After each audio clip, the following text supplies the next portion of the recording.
Now, what are the steps that you need to take?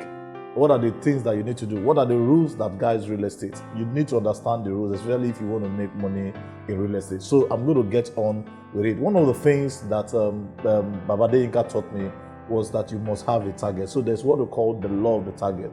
Money will always flow in a direction of your target. The question is, when you want to invest in real estate, what kind of real estate do you want to do? Because you bought property does not make you a property investor. People who make money from real estate are people who are investors in real estate. But the question would now be, what is the mindset that I need to have for me to become an investor? I could also make money as a property buyer, but that does not really make me a property investor. So there's a difference between a property buyer and also a property investor. The mindset of a property investor that makes you a property investor. And I'm going to share with you what the mindset is all about. What is the mindset all about? The mindset should be about generating income from the property that you have.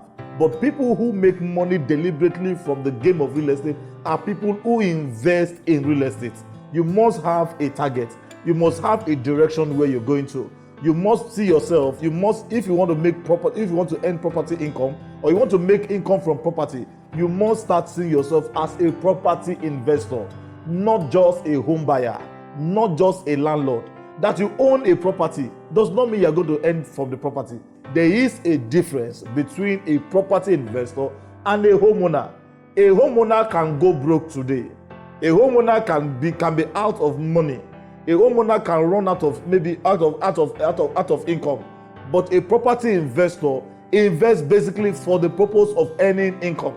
You need to adopt the mentality of an investor, the culture of an investor, the mindset of an investor. Once you're able to understand the mindset, then you can now begin to go into the next phase. So the next part is that you must understand the law of cash flow. You must understand cash flow. Failure is inevitable if you don't get rid of appreciation mentality. Property appreciation is I buy a property and I'm expecting the property to be worth something bigger in the future, in the hope of selling this property at a higher price. So I am banking on a lot of stuff. I am banking on external factors to make this property appreciate so that I can make money. But the law of cash flow will simply say, you know what? I want to make money on a consistent basis. I don't want the big money I'm talking about. I want the money that can sustain me per time.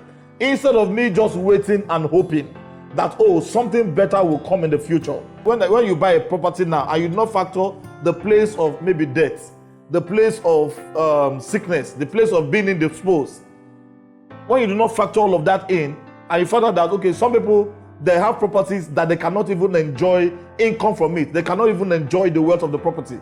Majorly because they are banking on hope. They are banking on the next 15 years that the property will appreciate. While that is good, it is not enough for a property investor. Property cash flow is the evidence that this property is good for you. So get rid of the appreciation mentality and go for cash flow. What kind of income does a multifamily generate for anybody? It could generate cash flow for you. So while you are making money over the period of that 10 years, what happens is that the value of your property has appreciated by times 2. So you're not just dependent on the next 10 years. It is that even if the 10 years does not come, what you simply will have done is that over that period of maybe between 1 to 9 years, you have enjoyed what we call rental income on the property.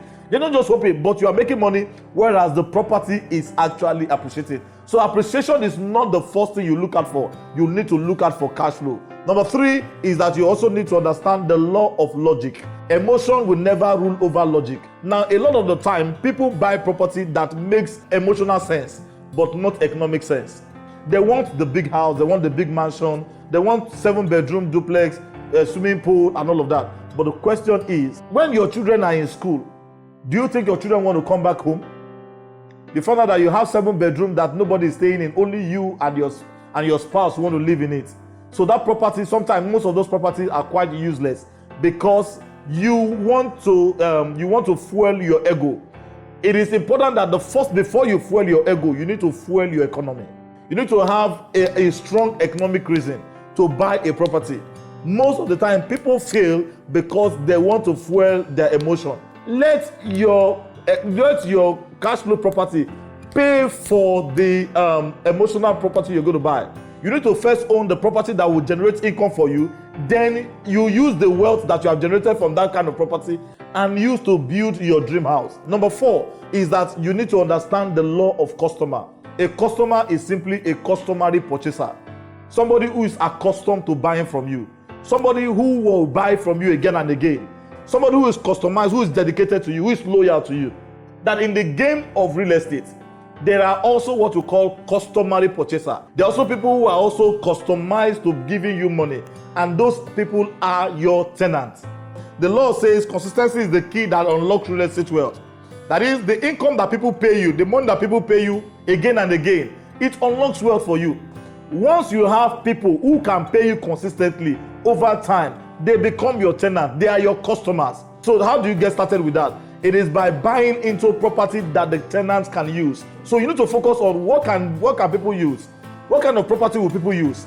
Will people use more of a 7-bedroom duplex over a 2-bedroom apartment? So those are the things that you need to figure out when investing in real estate. So I've just listed the 4 laws of property income that you need to follow. There are about 11 of them. So you need to focus on building massive wealth, and the best way to get started is by adopting the laws of property income, because once you have been able to figure that out, it's easier to build wealth along the way.